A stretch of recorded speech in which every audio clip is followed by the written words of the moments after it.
o céu e o inferno.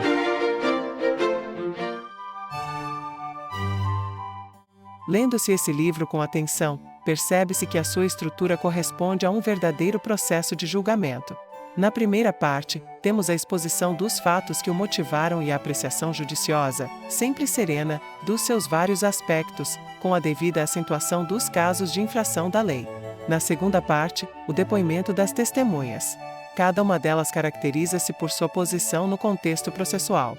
E diante dos confrontos necessários, o juiz pronuncia a sua sentença definitiva, ao mesmo tempo enérgica e tocada de misericórdia. Estamos ante um tribunal divino.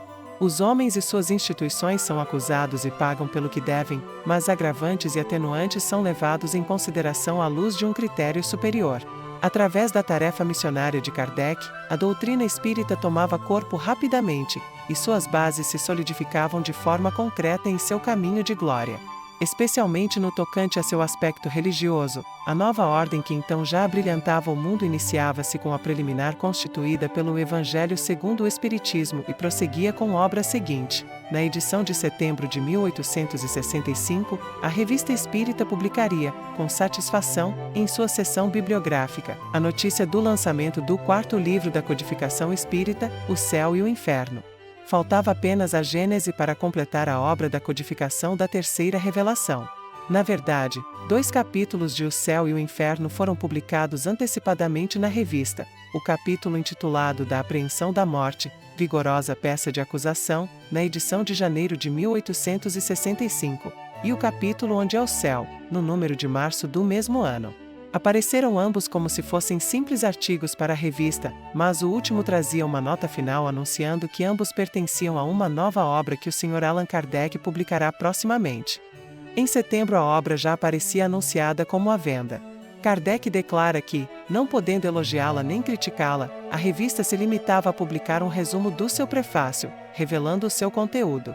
Os capítulos antecipadamente publicados aparecem, o primeiro com o mesmo título com que saíra, e o segundo, com o título reduzido para O Céu.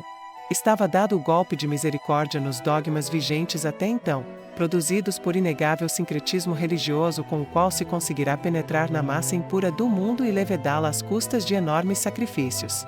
Kardec reafirma o caráter científico do Espiritismo. Como ciência de observação, a nova doutrina enfrenta o problema das penas e recompensas futuras à luz da história, estabelecendo comparações entre as idealizações do céu e do inferno nas religiões anteriores e nas religiões cristãs, revelando as raízes históricas, antropológicas, sociológicas e psicológicas dessas idealizações na formulação dos dogmas cristãos. A comparação do inferno pagão com o inferno cristão é um dos mais eficazes trabalhos de mitologia comparada que se conhece. A mitologia cristã se revela mais grosseira e cruel que a pagã. Bastaria isso para justificar o renascimento. O mergulho da humanidade no sorvedouro medieval levou a natureza humana a um retrocesso histórico somente comparável ao do nazifascismo verificado no nosso tempo. Os intelectuais materialistas assustaram-se com o retrocesso do homem nos anos 40 do século XX e puseram em dúvida a teoria da evolução. Se houvessem lido esse livro de Kardec, saberiam que a evolução não se processa em linha reta, mas em ascensão espiralada. Vemos assim que, nesse livro, Kardec tem muito para ensinar, não apenas aos espíritas, mas também aos luminares da inteligência neopagã que perdem o seu tempo combatendo o espiritismo, como gregos e romanos combateram inutilmente o cristianismo. O processo espírita se desenvolve na linha de sequência do processo cristão. A conversão do mundo ainda não se completou. Cabe ao Espiritismo dar-lhe a última demão, como desenvolvimento natural, histórico e profético do cristianismo em nossos dias. A leitura e o estudo sistemático desse livro se impõem a espíritas e não espíritas, a todos os que realmente desejam compreender o sentido da vida humana na Terra. Mesmo entre os espíritas, esse livro é quase desconhecido. A maioria dos que o conhecem talvez nunca tenham realmente se inteirado do seu verdadeiro significado. Kardec nos dá nas suas páginas o balanço da evolução moral e espiritual da humanidade terrena até os nossos dias.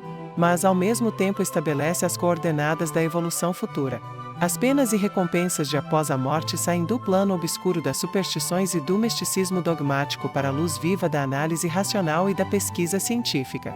É evidente que essa pesquisa não pode seguir o método das ciências de mensuração, pois o seu objetivo não é material, mas segue rigorosamente as exigências do espírito científico moderno e contemporâneo.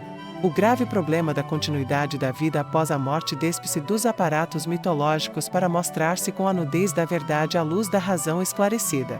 Comentários inspirados nas palavras de José Herculano Pires no livro O Céu e o Inferno. Introdução, Editora Leike. O estudo da obra de Allan Kardec é fundamental para o correto conhecimento da doutrina espírita.